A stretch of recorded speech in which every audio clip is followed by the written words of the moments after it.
আল্লাহর নবীর সাহাবী হযরতে আব্দুল্লাহ আনসারী রাদিয়াল্লাহু তাআলা আনহু ঘরের মধ্যে খাবার নাই, পুরো পরিবারের মধ্যে কাপড়ের অভাব, তবু সাহাবী নবীর পিছে নামাজ পড়ার জন্য তো পাগল।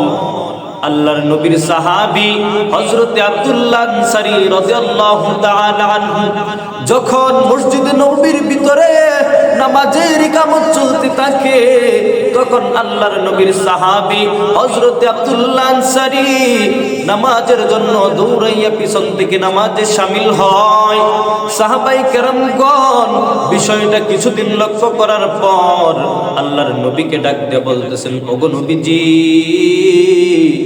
আপনার সাহাবী হযরতে আব্দুল্লাহ আনসারী রাদিয়াল্লাহু তাআলা আনহু যখন মসজিদে নববীর ভিতরে নামাজের ইকামত চলে তখন এসে প্রবেশ করে, আবার যখন আপনি মায়ার নবী সালাম ফিরান, সাথে সাথে হযরতে আব্দুল্লাহ আনসারী মসজিদ থেকে বেরিয়ে চলে যায়। এইভাবে সাহাবায়ে কেরামগণ নবীজির কাছে অনেক দিন নালিশ করলেন। আল্লাহর নবী বিষয়টা কর্ণপাত করলেন না। এক পর্যায়ে আল্লাহর নবী সাহাবায়ে কেরামদেরকে ডাক দিয়ে বলতেছেন, ও আমার সাহাবীরা, চলো আমি আমার সাহাবী আব্দুল্লাহ আনসারীর বাড়িতে যাব। হযরত আব্দুল্লাহ আনসারী রাদিয়াল্লাহু তাআলা আনহু এর বাড়িতে আল্লাহর নবী সাল্লাল্লাহু আলাইহি ওয়াসাল্লাম বাড়ির গেটে গিয়ে, বাড়ি তো বাড়ি নয়, বাড়ি হলো একটা ঘর, খেজুর পাতার ছাউনি দিয়া দুইজন মানুষ থাকার মতো একটা ঘর। বাড়ির গেটে যায় আল্লাহর নবী সাহাবীকে সালাম দিলেন। সালামের কোনো উত্তর আসলো না। প্রথমে সালাম দিলেন, সালামের কোনো জবাব নাই। দ্বিতীয়বার আবার সালাম দিলেন, সালামের কোনো জবাব নাই।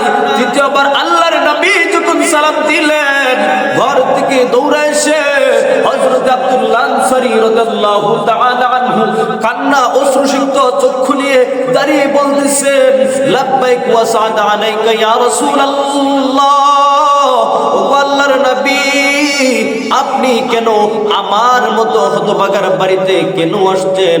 আল্লাহর নবী ডাক দিয়ে বলেন, ও আব্দুল্লাহ আনসারী, আমি কেন আসছি তোমার প্রশ্নের উত্তর আমি পরে দিব। আমার দুইটা প্রশ্ন আছে, আগে তুমি আমার প্রশ্নের জবাব দাও।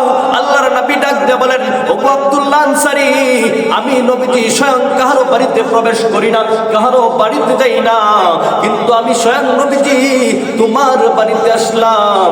আসার পর যখন সর্বপ্রথম সালাম দিলাম, তখন তুমি আমার সালামের কোনো জবাব দাও নাই। দ্বিতীয়বার যখন আবার সালাম দিলাম, তখন তুমি জবাব দাও নাই। তৃতীয়বার সালাম দেওয়ার পরে তুমি আসছো। ও আব্দুল্লাহ আনসারী, কেন কেন তুমি কি আমি নবীজি তোমার বাড়িতে এসেছি এটা তুমি গ্রাহ্য করো নাই, কর্ণপাত করো নাই? হযরত আব্দুল্লাহ আনসারী রাদিয়াল্লাহু তাআলা আনহু এর চক্ষু বেয়ে বেয়ে পানি পড়তেছে, আর ডাক দিয়া বলতেছেন, ওগো নবীজি, স্বয়ং আপনি আমার বাড়িতে এসেছেন, আমি কত হতভাগা। আপনি আমার বাড়িতে আসার পর সর্বপ্রথম যখন আপনি আমাকে সালাম দিয়েছিলেন, তখন আমি আপনার সামনে উপস্থিত হইতে পারি নাই। দ্বিতীয়বার যখন আবার সালাম দিয়েছেন, তখন আমি আপনার সামনে উপস্থিত হইতে পারি নাই। ওগো নবীজি, আমার শরীরের মধ্যে যে চাদরটা দেখতেছেন, আমার গায়ের মধ্যে জড়ানো যে চাদরটা দেখতেছেন, আমার পুরো ফ্যামিলির ভিতরে, আমার পরিবারের ভিতরে একটা মাত্র চাদর আছে, যেই চাদর পরার পর আপনি নবীজির মসজিদের নববীতে আযান হওয়ার পর আমি আপনার পিছে নামাজ আদায় করার জন্য এই চাদর দিয়ে আমার চাদর থেকে মসজিদে নববীতে প্রবেশ করি। এরপর আপনার পিছনে নামাজ আদায় করার পর আমি বাড়িতে আসার পর আমার স্ত্রীকে আমি এই চাদরটা খুলে দেই। আমার স্ত্রী চাদর পরে আল্লাহর হুকুম আদায় করে, নামাজ আদায় করে। আর ওই সময়টা আমি আমার ঘরের ভিতরে একটা গর্ত করে রেখেছি, যখন যে উলঙ্গ অবস্থায় থাকি সে ওই গর্তের ভিতরে প্রবেশ করে থাকি। সাহাবীর এই ঘটনা শুনে আল্লাহর নবীর চক্ষু দিয়ে পানি পড়তেছে, সমস্ত সাহাবায়ে কেরামগণ কান্না করতেছে। ও মুসলমান, আজকে তোমার আবার কি অবস্থা হয়ে গেল?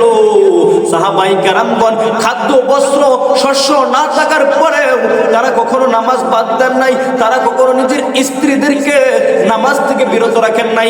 আল্লাহ বলেন ইয়া আইয়ুহাল্লাযীনা আমানু কু আনফুসাকুম ওয়া আহলিকুম নারা। রব্বুল আলামিন বলেন হে ইমানদারগণ, তোমরা নিজেরা জাহান্নামের আগুন থেকে বাঁচাও এবং তোমাদের পরিবার পরিজনকে বাঁচাও। আল্লাহর নবীর সাহাবী নিজে তো নামাজ আদায় করেছেন, একটা মাত্র কাপড়, একটা টুকরা মাত্র কাপড়, যেই কাপড় দিয়ে নিজের স্ত্রীকে পর্যন্ত আল্লাহর হুকুম আদায় করতে বাধ্য করেছেন। আর তোমার আমার অবস্থা এমন হয়ে গেছে, বর্তমান সমাজের অবস্থা এমন হয়ে গেছে, মানুষকে বললে যদি বলা হয় ভাই আসো নামাজ আদায় করি, বলে হুজুর ঘরের মধ্যে খাবার নাই, কিভাবে নামাজ আদায় করব? ও মুসলমান, একবার চিন্তা করে দেখো তোমার আমার অবস্থা কি হযরত আব্দুল্লাহ আনসারী রাদিয়াল্লাহু তাআলা আনহু এর থেকেও খারাপ হয়ে গেল নাকি?